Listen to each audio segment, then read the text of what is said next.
आपल्या सर्वांचे लाडके उमेदवार सुरेश भाऊ म्हात्रे बाळामामा यांच्या प्रचारानिमित्त ही सभा या ठिकाणी जी होत आहे त्या सभेसाठी आवर्जून इथं उपस्थित असणारे तुमच्या आमच्या सगळ्यांचे नेते आदरणीय शरदचंद्र पवार साहेब,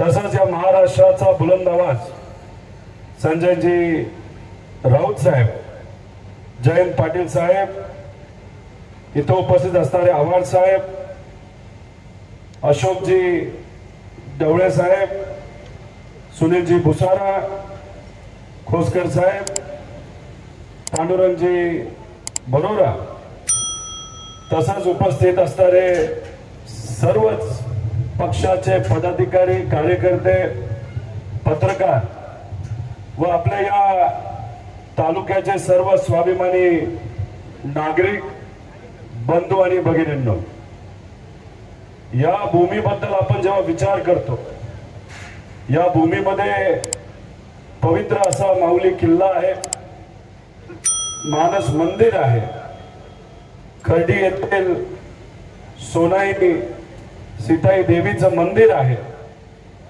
तसंच खंडोबाचं मंदिर आणि या सगळ्यांच्या विचाराने पावन झालेली भूमी आहे। इथं येऊन आम्हा सगळ्यांना आनंद झाला, पण मी आपल्या सर्वांना विचारतो, ही जी लढाई आहे ती फक्त दोन उमेदवारांच्या मधली उमेदवारी नसून ही लढाई एक विचाराची लढाई आहे आणि या विचाराच्या लढाईमध्ये आपल्या सर्वांना एकत्रित यावं लागेल। त्यामुळे शहापूरच्या जनतेला मी विचारतो, आपण सर्वजण एकत्रित भाजप सारखा जो विचार आहे, त्यांचे जे सर्व मित्र पक्ष आहेत त्यांच्या विरोधात लढायला तयार आहोत का? नक्की का? अहो, आम्ही विदर्भात गेलो, कोकणात गेलो, पश्चिम महाराष्ट्रामध्ये फिरलो, नाशिक या भागामध्ये फिरलो, पण तिथे असताना आवाज जरा थोडा जास्त वाटतोय मला। परत एकदा मी आपल्या सर्वांना इथं विचारतो, बाळामामांना आपल्याला खासदार बनवायचं का? ठरलंय का आपलं? आपण बाळामामाच्या विरोधात एक फार मोठी ताकद आहे, भाजपची ताकद आहे, त्यांच्याकडे खूप मोठ्या प्रमाणात पैसा आहे, दबाव तंत्र आहे, तरी सुद्धा आपण लढायला तयार आहोत का? अहो, तुम्ही जर बघितलं तर या लढाईमध्ये ही लढाई सामान्य लोक विरुद्ध एक बलाढ्य शक्ती आहे आणि त्या शक्तीने कोणाचंही भलं केलं नाही, न शेतकऱ्याचं भलं केलं, न महिलांचं भलं केलं, न युवांचं भलं केलं। तसंच तुम्ही बघितलं तर कुठल्याही समाजाला नाही या सरकारने दिलेलं नाही, न मराठा समाजाला दिलं, न कुणबी समाजाला दिलं, न आदिवासी समाजाला दिलं, न ओबीसी समाजाला दिलं। भाजपने काय केलं तर सर्व समाजाचा फक्त वापर सत्तेत येण्यासाठी केला। या भागातले प्रश्न तुम्ही बघा, या शहरामध्ये प्यायला पाणी नाही, जर तुम्ही केंद्रामध्ये मंत्री असाल त्या मंत्रिपदाचा फायदा हा सामान्य लोकांना झाला पाहिजे, पण या भागामध्ये जर लोकांची आम्ही चर्चा जेव्हा केली तेव्हा आम्हाला एवढंच कळालं की जे सत्तेत नेते, त्यांचे जे कार्यकर्ते, त्यांचे जे पदाधिकारी आहेत, फक्त त्यांचा फायदा तिथं झालेला आहे। या भागामध्ये धरणं खूप आहेत, पण या भागातली लोक तहानलेली आहेत, त्यामुळे या लोकांचा विचार या सत्तेतल्या लोकांनी केला नाही।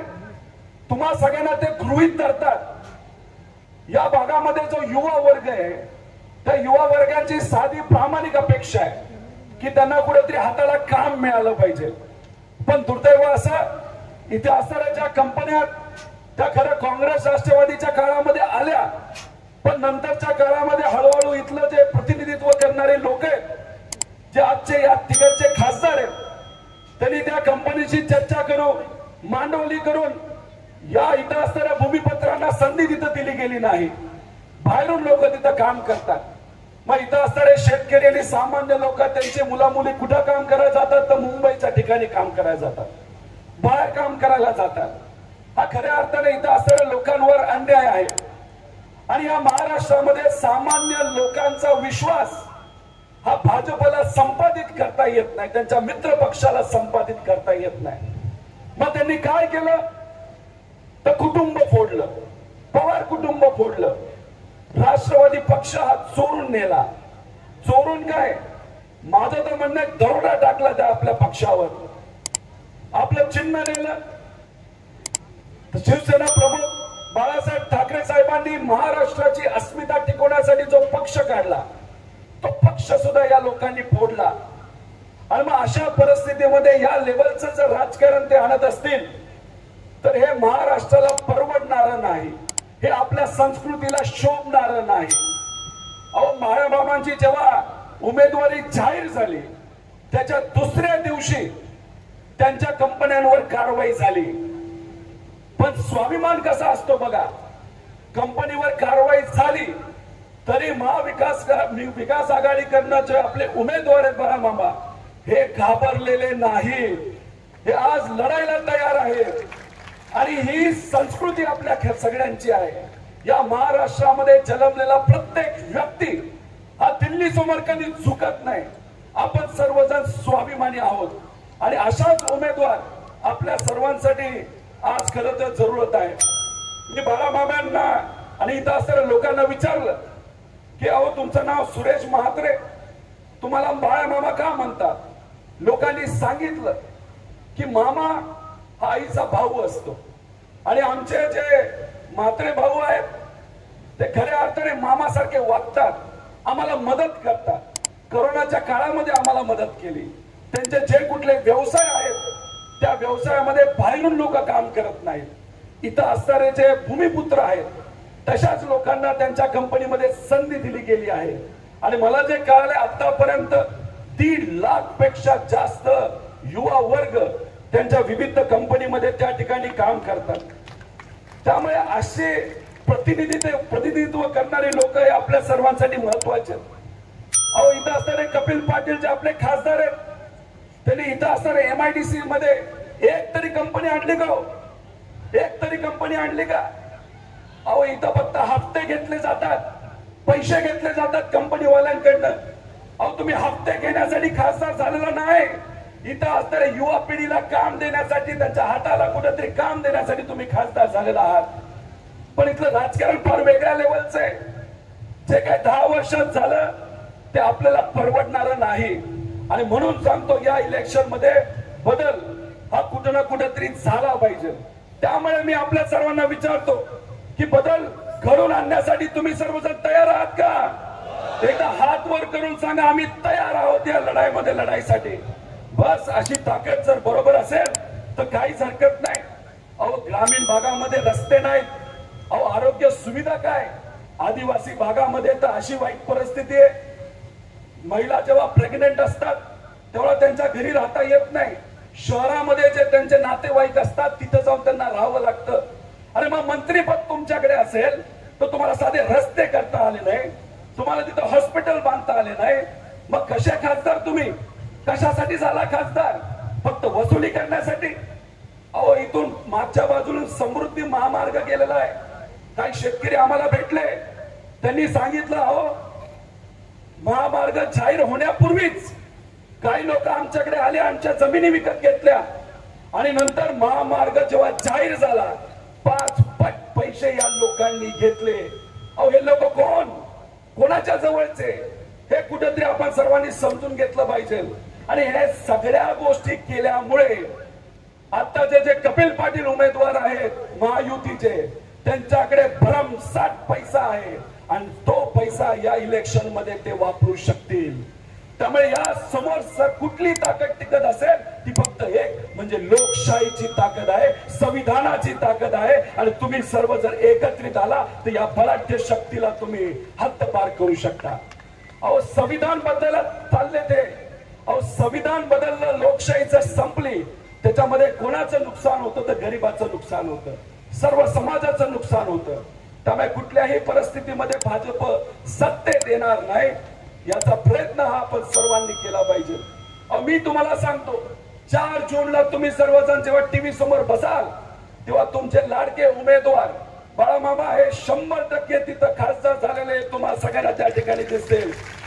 फक्त बाळामामाच खासदार झाले असतील असं नाही, तर कमीत कमी 35 खासदार महाविकास आघाडीचे या महाराष्ट्रामध्ये निवडून आलेले तुम्हा सगळ्यांना दिसतील. आणि या देशामध्ये भाजप कुठेही 200च्या पुढे जाणार नाही. आणि 200च्या पुढे ते गेले नाही तर या भारतामध्ये भाजपची सत्ता परत कधी येणार नाही. आणि म्हणून तुम्हाला सांगतो की या इलेक्शन मध्ये आपल्याला कुठेतरी एकत्रित यावं लागेल. हे जे केंद्रातलं सरकार आहे ते सर्व समाजाच्या विरोधात आणि खास करून आदिवासी समाजाचे जे काही कायदे ते बदलण्याचा प्रयत्न हे सरकार तिथं करतंय. त्यामुळे यांना काय पडलंय तर फक्त सत्तेचं पडलंय.